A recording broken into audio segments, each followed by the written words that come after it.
В Коми создают банк данных людей с инвалидностью, желающих работать. Это Тройственный союз региональных общественных организаций Всероссийского общества инвалидов, Всероссийского общества слепых и общества глухих. Такой проект стартовал в середине мая после встречи председателя Коми республиканской организации Маргариты Колпащиковой с руководителем региона Владимиром Уйба. Речь шла о проблемных вопросах, касающихся инвалидов, в том числе о трудоустройстве и занятости людей с ограниченными возможностями. Решили методом сбора резюме попробовать прояснить ситуацию. Сколько действительно сегодня у нас людей, желающих работать. Возможно, есть люди, которые хотели бы получить какую-то профессию или переучиться.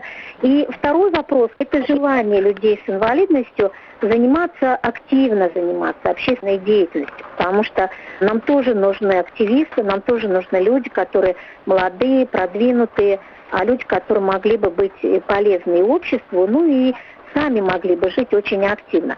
Поэтому приняли решение, что мы делаем такой проект, направленный на создание банка данных. Резюме соискателей ждут на электронный адрес инвалиды komi2020@yandex.ru. В нем нужно указать личные данные, образование и профессию, а также причины инвалидности с комментарием. Например, передвигаюсь на кресле-коляске с помощью костылей, тросточки, ходунков, либо же слабо вижу, слышу или не вижу и не слышу совсем.